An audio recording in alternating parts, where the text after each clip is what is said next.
What is up, and welcome, ladies and gentlemen, to the 300th episode of Worth Watch with me, Anthony Flores. It is a huge milestone that I've hit with this episode. I can't even believe that I've gotten this far. Last year was my 10th anniversary here on YouTube, and now 11 years strong, 300 episodes officially down, and not to mention countless of other random vlogs and other random shit that I've done since the beginning of my channel. But I felt this was all very bittersweet.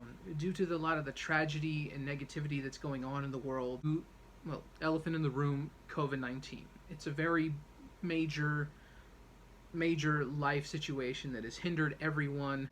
This gives me a chance to say thank you to the amazing people out in the world that are the essential workers.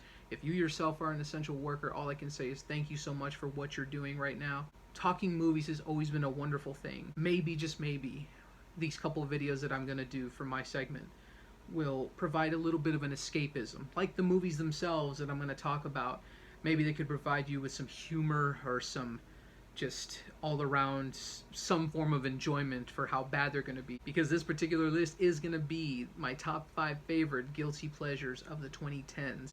So many movies to pick through, so many movies to just choose and research, and I like to think this top 5 really compiled the list of my go-tos, the movies that I can say unironically that I enjoy.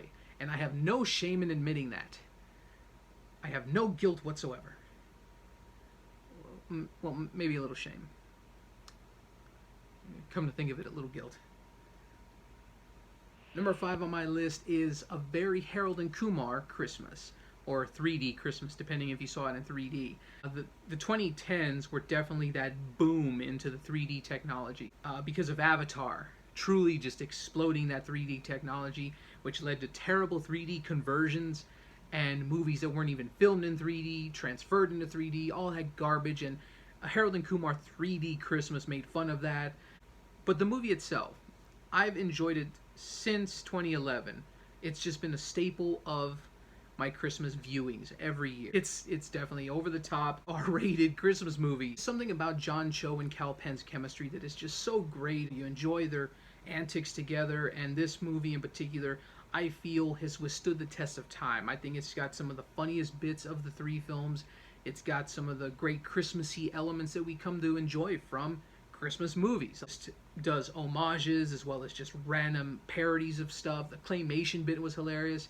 You have Tom Lennon and Amir from Jake and Amir in this. I forgot about that guy. And Neil Patrick Harris as the coked out version of himself. It's just hilarious. And who'd have thought that would have kind of made a pretty awesome joke from the first film. There's just a lot to enjoy from this movie, despite its raunchy, crass humor. I just dig it a lot, and it's funny. And it's one of my Christmas staples every year to watch. Number 4, Saw 3D, the final chapter. Final chapter, my ass. There's a lot to the Saw franchise, and I feel that there is a lot going on in these movies, and some of it is just complete utter garbage, which is most of this final chapter. And it's a shame, really, because they, again, the 3D gimmick kept going really strong in 2010 in particular, and it just really killed the vibe of this whole movie. I recall the movie itself being pretty terrible, losing all focus of what it was trying to do with the previous installment, which was really good. Saw 6 was really good, and it just kind of shat the bed. It's just so convoluted. You have Hoffman still at large in the film, played by Costas Mandylor. He's like Michael Myers at this point. Betsy Russell, who's Jigsaw's wife, who is still running from him in this movie, she becomes like a weird over-the-top scream queen, and I felt that she was pretty leveled off. Now her acting just went from competent to just garbage. And then you have this guy, I don't know his name, but I know in the film his name is Gibson. He's on the hunt for Hoffman. Oh man. He has one of the worst line readings I've ever heard in a mainstream horror film. The sack of cats line. If you've seen the movie, you know exactly what I'm talking about, and it just stuck with me all these years. The return of Dr. Gordon, played by Carrie Elways, was one of the biggest just great moments for a Saw fan, just seeing how things did come together that last 10 minutes. There's a lot of questions that were still not answered, and Jigsaw didn't do shit either except for adding more questions. And then now we have Chris Rock's film Spiral that's going to be released next year due to being pushed back from the pandemic. I can't help but to enjoy the film for what it is.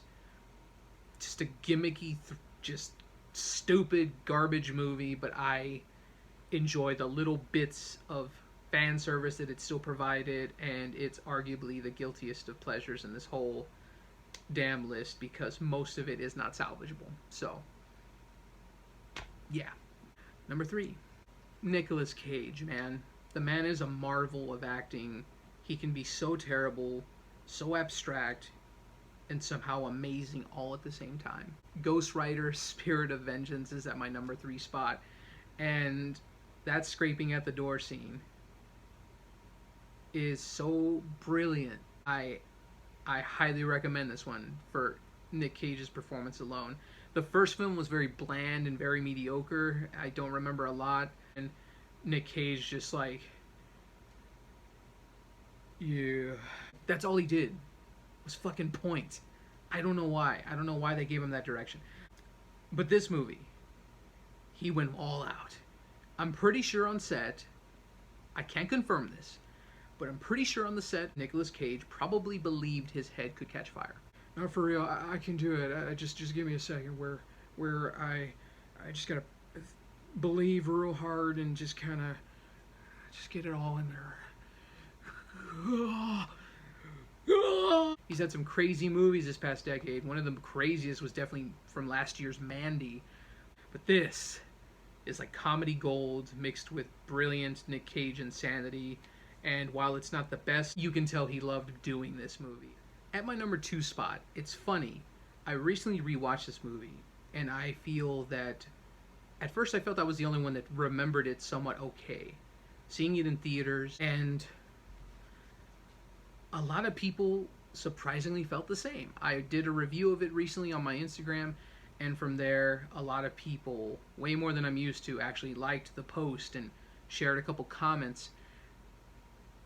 Sucker Punch was this weird fever dream of a movie I never forgot. You have a character going through like an escapeception. Emily Browning's character, Baby Doll, is a girl who accidentally kills her sister. Ends up being placed in a mental institution by her stepfather. And from there, she meets an orderly and other patients.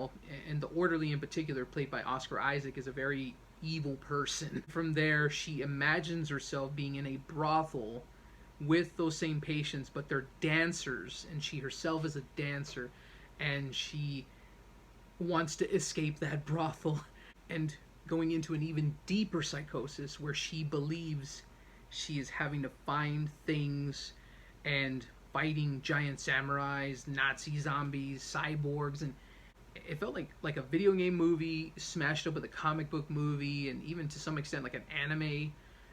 It was bizarre. It really makes no sense, but somehow it still holds up to some extent. A lot of the visuals are still pretty great.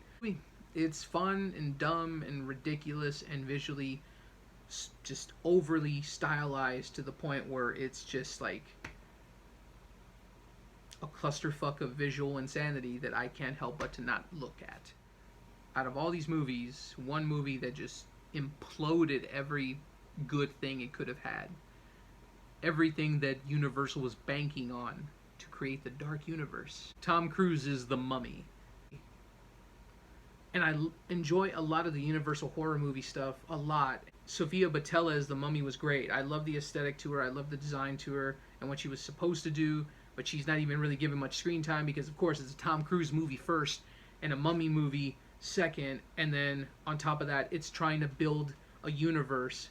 So it's basically the Iron Man 2 of a universe that didn't even happen yet. They didn't even bother making a true Mummy movie. They just kind of stole from the Brendan Fraser Mummy and some other horror films. Dark Universe being casted and everything, and this was supposed to happen, but it didn't because this movie did so poorly. And